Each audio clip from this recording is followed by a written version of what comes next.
Hello everyone. So in this video I'm going to talk about artificial insulin. How is insulin made in laboratory? What we used to do before this process, artificial insulin, known to us, and what are the uses of insulin. So let us discuss about all these points. Insulin is a hormone which is used for conversion of excess of sugar present in our food into an insoluble form, that is glycogen. So all the carbohydrate present in our food is converted into glucose after digestion, and we have only, that is 80 to 120 milligram of sugar available in the blood, 100 ml blood. If it goes beyond this, the excess of glucose change into glycogen under the influence of insulin. When it falls below 80 milligram per 100 ml, then the glycogen breaks into glucose under the influence of another hormone called glucagon. So when this insulin is less than required amount, then it lead to a disease called diabetes. So insulin is naturally produced in the beta cells of pancreas. Beta cells of the pancreas are here, and they are producing insulin, and this insulin is used for conversion of glucose into glycogen. So sometime due to some reason or other, this is affected and person leads to suffer from diabetes. So how is diabetes treated in the past? How was it treated?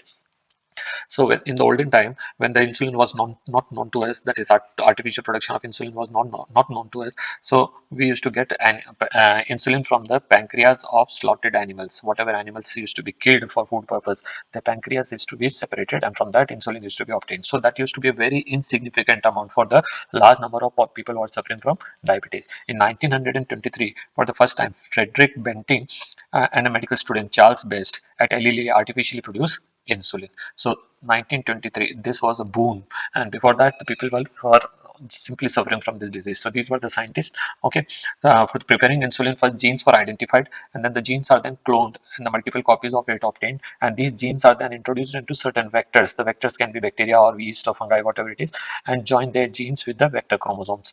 Okay, so this is called recombinant DNA. When the foreign DNA is added to some organism's DNA, it is called recombinant DNA. Due to the presence of these recombinant DNA, they start producing original human gene, original human insulin. Before that, we were getting from some other animals, so that used to lead to some allergy or some immunological problem and others, and some people used to even die. But these will not create any such type of problems. So such insulin is being separated, then purified, then stabilized, then tested, and then marketed.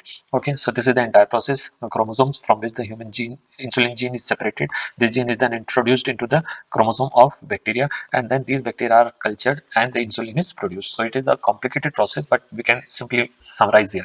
Okay, now advantage of this type of insulin: such insulin is produced by using human genes, so they are just similar to the insulin produced by human body. They never cause any new immunological effect or any allergy, and they can be produced in the bulk amount in the short period of time. So this is how large quantity of insulin is produced in the laboratory for all the diabetic patients world over.